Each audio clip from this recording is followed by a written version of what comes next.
Alrighty. Good morning, everyone. Thank you for joining our PaCE webinar series. Today, we're going to talk about some general PaCE updates for us all to be aware of. My name is Tommy Semanek. I am one of the professional development specialists here with the Illinois Student Assistance Commission. Before we begin, I just want to go through a couple of housekeeping items to bring to your attention. This session is being recorded. It will be posted on our ISAC PD PaCE page in a couple of weeks. Give us a few weeks to get that uploaded. And as always, the Q&A is open to ask questions live throughout the webinar. I have a variety of colleagues on the line that can answer your questions throughout the webinar, so please feel free to utilize that Q&A feature, bottom right-hand corner of your screen.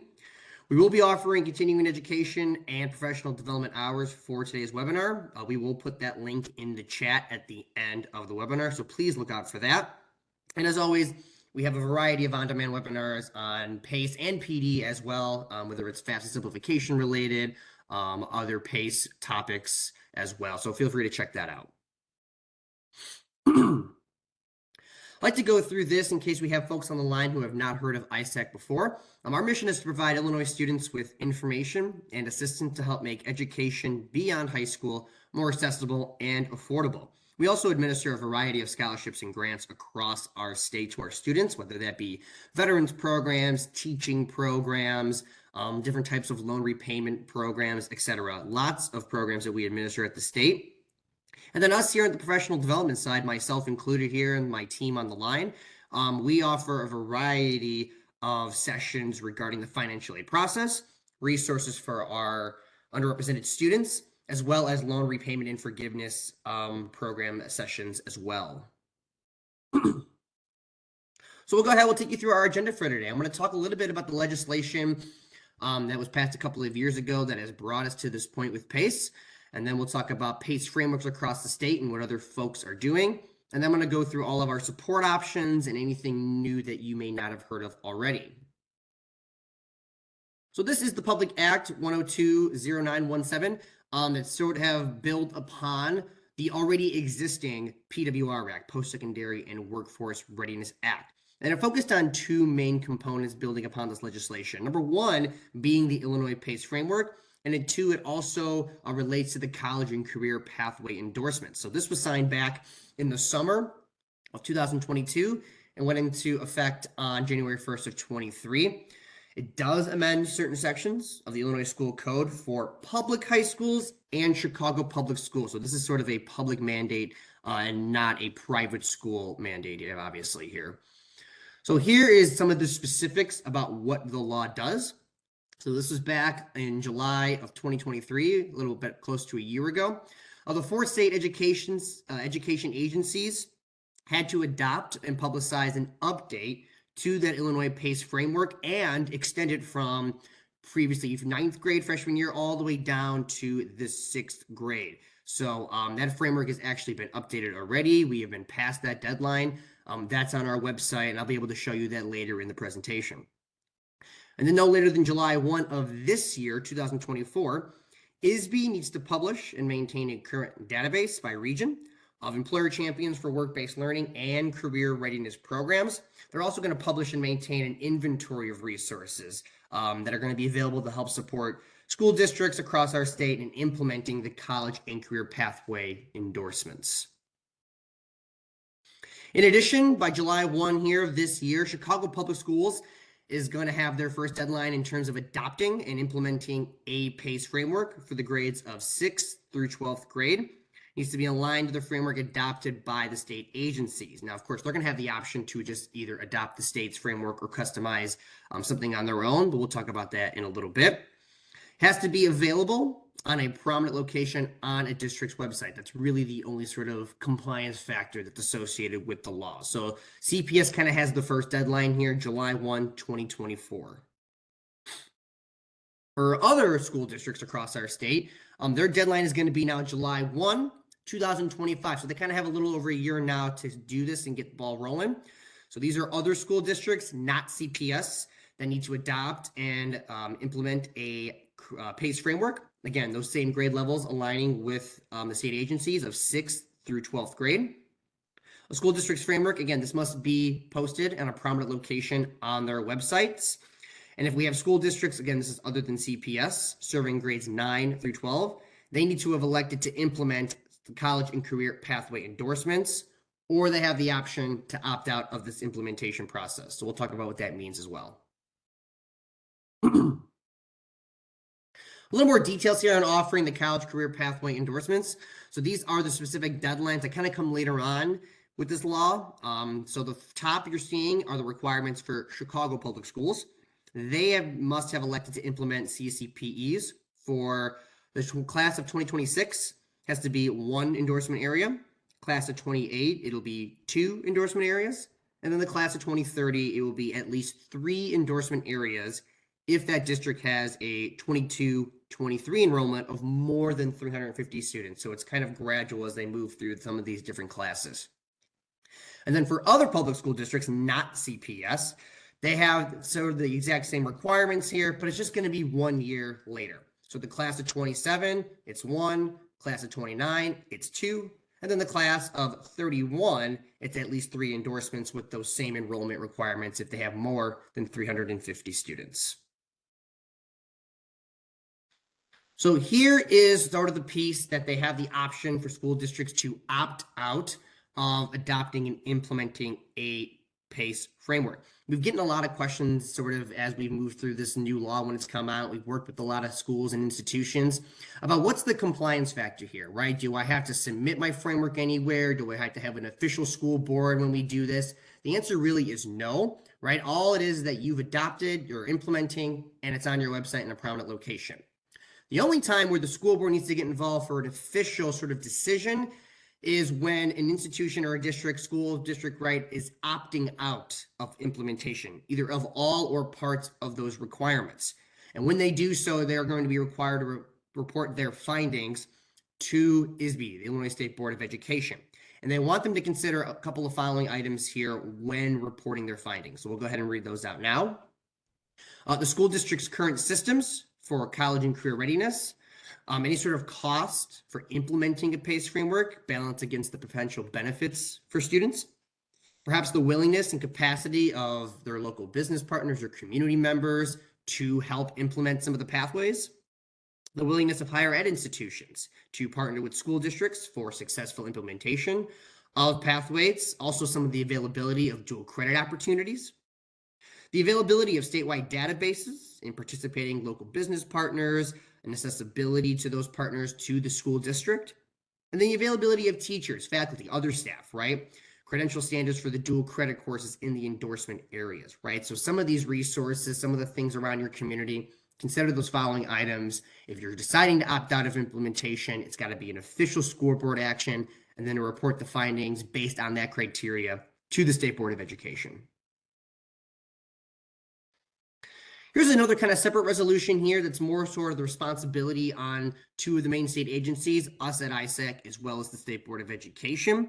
That became effective back in March of 22. So us, ISAC, need to publish an annual report documenting and recognizing the leadership of districts who have implemented a PaCE framework. The State Board of Education needs to publish that annual report and documenting the leadership of eligible districts implementing college career pathway endorsements. And they're also going to be encouraged to encourage all districts serving 9th through 12th grade to implement those CCPEs in multiple areas in collaboration with their partners, whether it's post-secondary, workforce, community, etc. Both agencies need to do the same and encouraging all districts to serve 8th through 12th grade in implementing their own frameworks, and to encourage them all to, of course, extend them down to that 6th grade requirement. Okay, so that is all the law, all the sort of logistical things about what's required of schools. Let's go ahead and talk about now about what's being done across our state. So this has just been sort of updated with some of the most recent data that we have. It's sort of tracking all the schools who have a PaCE framework and have let us know about it. So we've identified over 200 schools and districts who are currently implementing some kind of PaCE framework. The screenshot you're seeing on the right-hand part of your screen is the heat map of where these schools are across our state. So 142 have indicated to us that we are aware of that they have customized their own framework, and 57 of these have actually been customized with us, meaning we have come into these institutions and facilitated a PaCE framework development workshop. 67 of these institutions have just adopted the state's framework as is. They are going and implementing that, and they are good to go.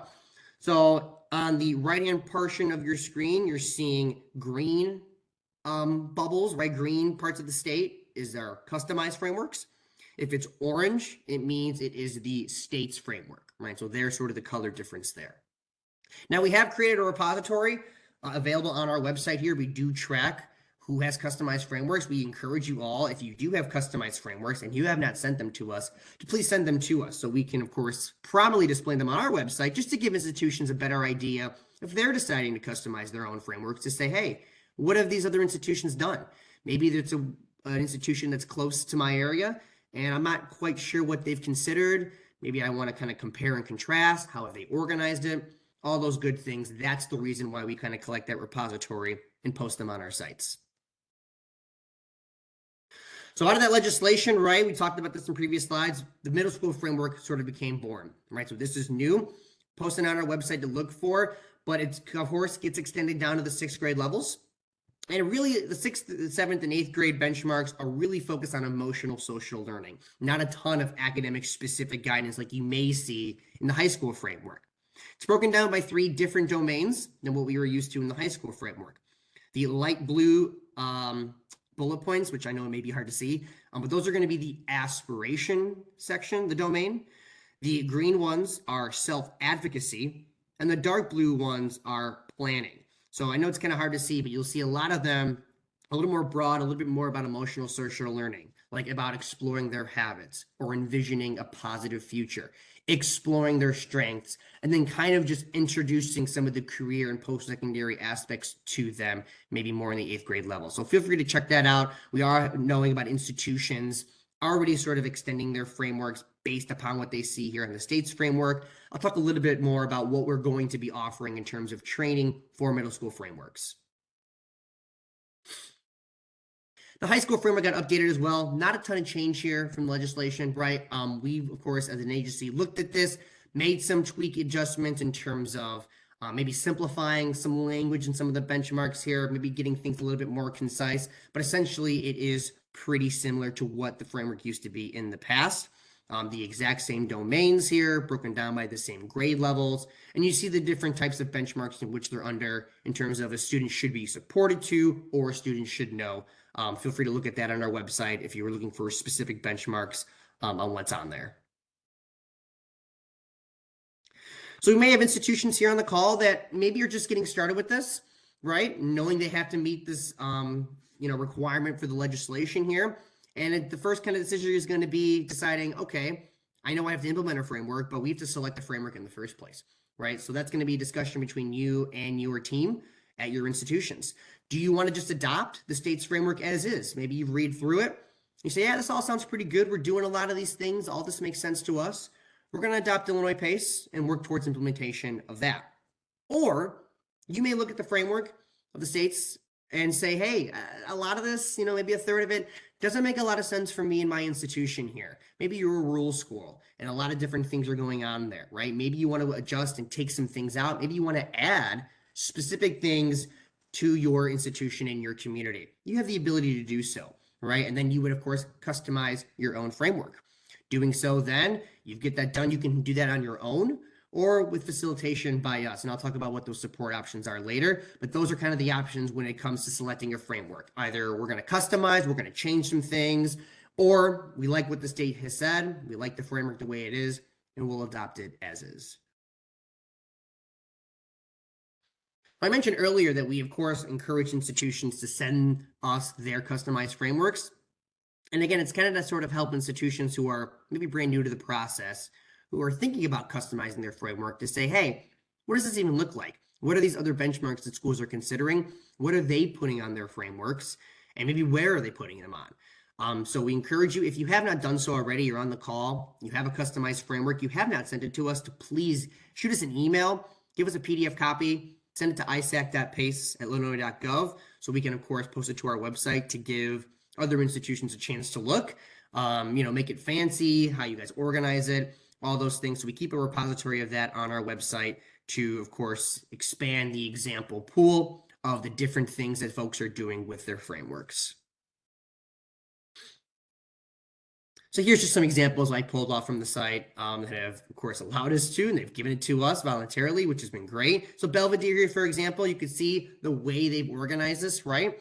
6th and 7th has been slashed. I kind of put it in one column.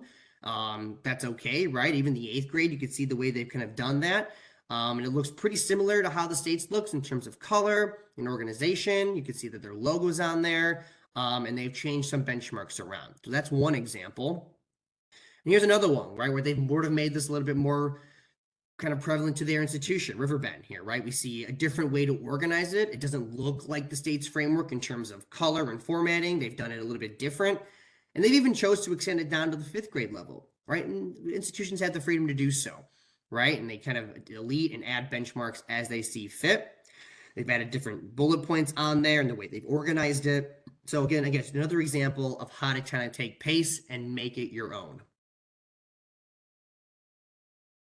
Okay, we'll go ahead now. We're going to dive into some support and resources. So this is what we offer here on the professional development side in terms of support options for our schools and districts to learn, understand, and actually put into practice implementing a PaCE framework. Some of these you may be familiar with, and some are going to be maybe sort of new that we've done in the last year. A PaCE overview is a great spot to start for our institutions who are brand new to the process. We've been through plenty of PaCE consultations when we'll meet with, say, maybe a head counselor or an administrator, and maybe they know a lot about PaCE, but the folks in which they're going to be surrounded with in terms of maybe development of the framework, all their teams, may not be as familiar. And this is where we would have everyone start. General PaCE overview, it's high level, talks about the legislation, talks about what PaCE is, how to go about deciding, and some introductory steps towards implementation. I mentioned the PaCE Framework Development Workshop as well, something that we can facilitate. If you at your institution are saying, yeah, we're not a fan of the state's framework, some of the things doesn't make sense to us, we're going to go ahead and customize. We really don't know how to go about that, though. What does that look like? That's where we can step in and facilitate the PaCE Framework Development Workshop. Basically, we kind of come in for 2 to 3 hours. We go through every benchmark. We have you all discuss. There's consensus building. A lot can kind of go into that. So that's a great option for you all who maybe kind of don't know how to start a little bit. We can kind of come in and help facilitate. Implementation support meetings, we break them down in 3 steps. This is another great start if institutions are kind of looking at their benchmarks that they have chosen. They've identified some weaknesses and they're saying, we're not too sure how to make this better. We need some ideas. Maybe we need some free resources, for example. We can facilitate and match those to you. PaCE Symposium, we'll talk a little bit about that, but that's been a couple of years old now, and we've also expanded where we're holding them and how many we are holding on an annual basis. I'll talk about that in a couple more slides. PaCE consultation, sort of a new feature we've added to our website now because it has not been uncommon where we've talked to schools who maybe think they want a PaCE framework development workshop and they're just not sure, right? And that's totally okay. You're brand new to the process. Maybe you've been brought in as the leader for this work for the first time for your school or district. And you need a consultation to say, hey, I don't know where to start. I mean, what do I need to do here? Give me a 15, 20-minute call. What are my next steps? What are my options? That's a perfect option to choose PaCE consultation. And then brand new this year, we've been hosting our half-day PaCE trainings, right? Module-based trainings that we've been offering across the state. So we'll talk a little bit more about that now in these next couple of slides here. I do want to mention a little bit about the middle school framework and the curriculum. We are working on a training to support our institutions who want facilitation in developing middle school frameworks, or for high schools that have had their framework, they're pretty well established, but now they want to, of course, work with other institutions, and they need to extend it down, of course, to the 6th grade level. That curriculum is being finalized. We are working on adopting a training to match free support options to help better meet those middle school framework benchmarks. So that's still being in the works. It hasn't been announced. It hasn't been finalized quite yet, but please sign up for our e-messaging platform if you have not already. That's when we're going to announce that, okay, curriculum training is ready to go. We are ready to start facilitating middle school work. So that's coming in the near future, not quite yet. So please feel free to sign up for our e-messaging platform and we will announce it there.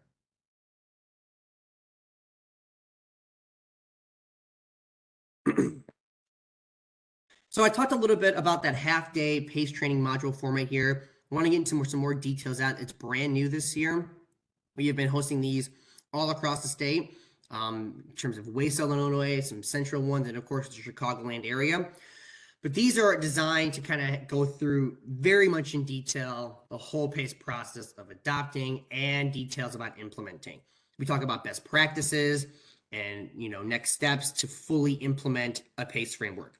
So part one, these are like 4-hour days or half days. We kind of start at 8 a.m. They end at about noon.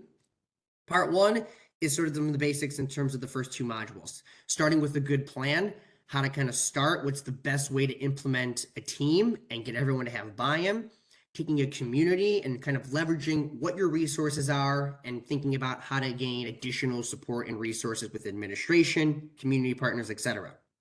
And then maybe later on, a couple of weeks, next month, we may host part 2 in your area, right? This is where we get into some more specifics on maybe identifying strengths and weaknesses and how to read data, right? So module 3 is called Centering Your Students. And module 4 really go into tracking your progress, different sort of best practices to collect data, as well as to analyze that data to ensure that you're trying to improve in any sort of benchmark that you need. We also host our annual PaCE symposiums. I mentioned this. We actually just hosted one a couple of days ago down in Champaign. So that was our first kind of symposium for the year. We are having a second one up here in the Chicagoland area at Elgin Community College on May 8th. Registration is open for that. Feel free to go to that link at the bottom there at our PaCE page at isac.org and feel free to register. Kind of spread the word about the PaCE symposium, trying to expand awareness about it. If you have not been to one before, this is where presenters and attendees across our state gather, and they sort of share networking ideas about how to strengthen their post-secondary readiness efforts at their school and institutions, why the framework guides a school's college and readiness efforts in the first place, like what's the point of it, and then the school's implementation processes and their efforts to implement PaCE. What has worked well at their institutions and what hasn't, and what could you, as someone who may be new or has been in this for a while, can take away from others. So again, registration is open. Feel free to go to our site, check out for the LG Community College event on May 8th, and spread it to your colleagues. Please come. It's a great event. Just want to highlight our general PaCE website that I've been kind of talking about throughout the presentation today, where we have all of our resource support options and a variety of materials as well in terms of the frameworks and implementation worksheets that are all available to you all as college access folks, right? We have all the descriptions of the PaCE support options on the website. Step 1, 2, 3 implementation worksheets are on there for you to download either in a PDF or a Google Doc and work on that with your teams. All the customized framework examples that I talked about earlier, as well as our schedule for incoming in-person trainings, as well as our webinars like today. You may have saw it on our website or our e-messaging platform where we announce it. All that good information is on our website. In addition, we also have a giant implementation guide that's really, really beneficial to maybe some of these leaders who are coming in, taking on the work to organize it for your schools and institutions here, because it provides extensive guidance on adopting and implementing a PaCE framework. It's sort of a large kind of booklet document that can kind of go through maybe everything we maybe talk about in the 4 modules I mentioned earlier. It talks about building understanding with stakeholders, how to develop a plan for implementation, executing that implementation plan, and best practices for how to build a team of stakeholders, not only within your school and staff you have working with, but maybe more importantly, outside of the school and the community. Local business leaders, community organizations, right? Who's going to impact students outside of the school? Kind of gives that whole broad approach for how to build that team of stakeholders. Our PaCE crosswalk has been updated as well on our resource site. So this kind of illustrates this overlap between everything involving PaCE and the benchmarks and the college and career readiness indicators, as well as the college and career pathway endorsements.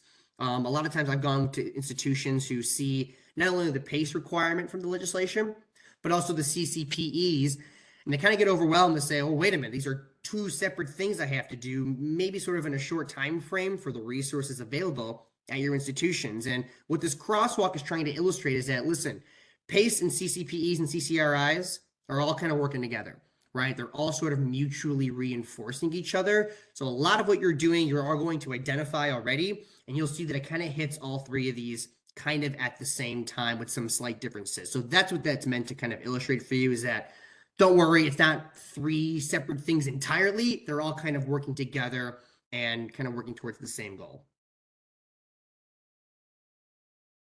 Our Career Pathways Dictionary has also been updated. This was first published back in 2018, and it's adopted by the several state education agencies as well as workforce committees to develop this.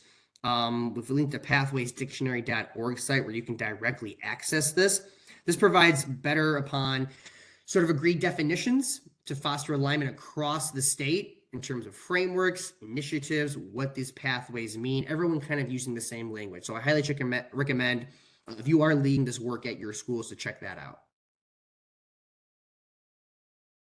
Our PaCE student checklist has been updated to accurately reflect the new frameworks, high school and middle school, to kind of better put in sort of more student-friendly language here where their check marks are in each grade level as they move out towards their educational career, right? So instead of the money category, for example, in the middle of your screen, right? We know that that domain typically means financial aid and literacy, et cetera. It's a longer domain for us as professionals. And then when the students see it, it just says money, right? Simple language. The benchmarks are kind of reorganized and designed to have them better see fit and more understandable for students as well. This way they can check themselves as they go through each benchmark and each grade level. Okay, great. I completed 3 applications to go to college. Okay, I did learn about financial wellness, and here's what I learned about checking accounts, savings accounts, interest rates, you name it, right? They can kind of check this off themselves. So nice resource to give to students, right? Try to help them have a little bit more self-accountability, and they can kind of keep track as they move throughout their high school career. Just want to highlight a little bit of sort of a new feature maybe for some of you in Gap Access in terms of PaCE. So we have here the kind of the home page for when a user is entering and logging into Gap Access here. Has a lot of their general demographic information, but now there's been a new question added on the right-hand portion of your screen that asks, is your school currently implementing a college and career readiness plan? And then you have a variety of options. You can put the Illinois PaCE framework itself, another college and career readiness plan, a customized PaCE framework, or none. So a nice new feature there to kind of indicate and help us better understand who's doing what. I'll highlight some additional resources here, maybe not directly PaCE related, but relevant for all of us maybe on the call. We are hosting IDR adjustment webinars throughout the rest of this month. So we do have 3 left leading up to that April 30th sort of deadline for those folks who may need to consolidate if they have other types of loans to take advantage of the one-time IDR adjustment. So we give a lot of resource links. We talk about a lot of frequently asked questions here. So I just want to highlight the upcoming webinars here. April 22nd at 10 a.m., April 24th at 8 a.m., and as well as April 29th at 12 p.m.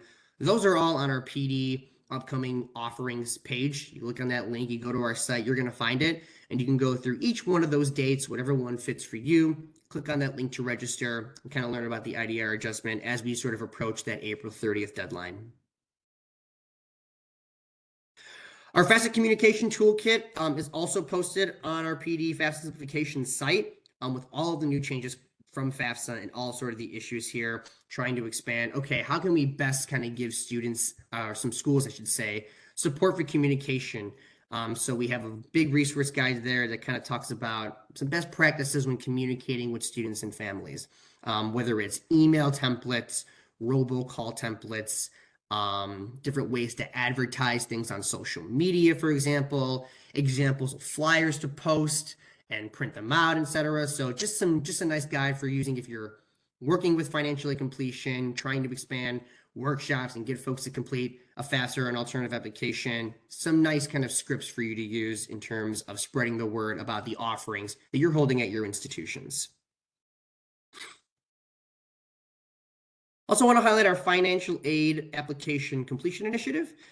This is through Gap Access, where our high schools can track financial aid completion data, as well as opt-out waiver students, and that can get automatically then posted and uploaded into Gap Access to kind of help better track for your schools, okay, who's doing what? And if I have a student who maybe hasn't completed anything, I can reach out to that individual to give them some additional support to hopefully complete a financial aid application. These ISAC, those rosters are uploaded from ISB from us, So that's uploaded for our public institutions to meet compliance. And then now Gap Access has been fully live, right? So roster should be up there, matching should be available, individual edits should be available, as well as all of the data now that we've gotten from the Department of Education, Federal Student Aid is up and live, ready to go. So now you should all have full access to Gap, and that should be up and running. I'll highlight our First Generation Scholars Network as well.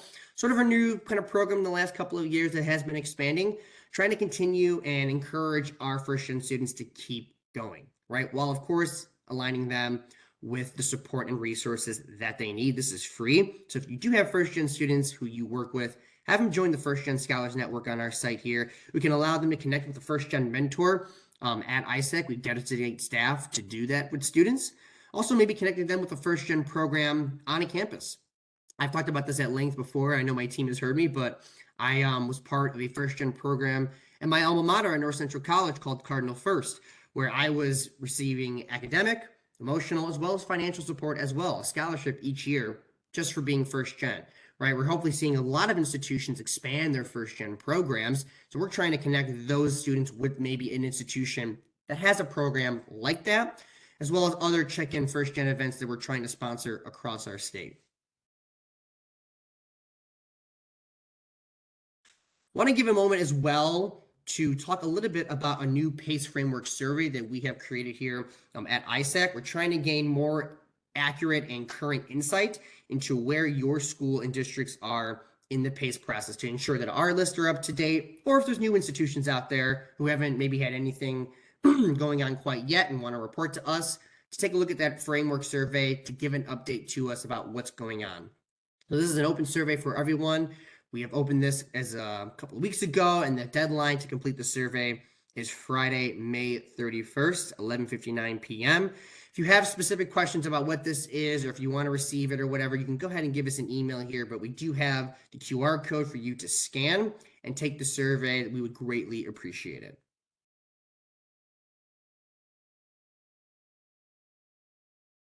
I'll go ahead now, and we're going to head and open the chat. I do have a host colleague on the line that has just opened the chat to drop in the survey for today's session for any sort of CE and PD hours. If you could please provide your feedback for today's session, and you can request those CE and PD hours on there. This survey will close on Monday, April 22nd, 4:30 p.m. So you have a couple of days to, a couple business days to get that filled out. Remember, if you are requesting PD hours specifically, you have to give us your Illinois Educator Identification Number. It's going to ask for it on the survey. If we don't see your EIN number on the evaluation, we can't award you PD hours. So just make sure you go ahead and insert that. And then give us a couple of weeks to give you those completed forms. We don't have an automated system here at ISAC on the PD team. We have to do those manually. So once that survey closes, it takes us about a week or two to get those completed forms sent to you, but we will definitely send you those. Again, bottom right-hand corner is where we have the chat. I also think I saw my colleague put in the PaCE framework survey that I mentioned on the previous slide to give us that updated information about what's going on in your schools and institutions. So bottom right-hand corner for the chat to access both of those surveys. And that is all we have for you today. Hopefully this was a little bit of a refresher on the legislation and hopefully some new insight into some of the support options that we're offering here at ISAC, ready to serve you in whatever way we can. If you have questions about anything PaCE related, you know where to contact us, the isac.paceillinois.gov email address. And again, if you have not signed up for e-messaging yet, for example, when we drop that middle school curriculum training that we're going to hopefully offer very soon, we will announce that in our e-messaging platform. That's been a work in progress. So please sign up for that if you have not already. Otherwise, we will hopefully see you all on another webinar. And thank you all for joining. Take care.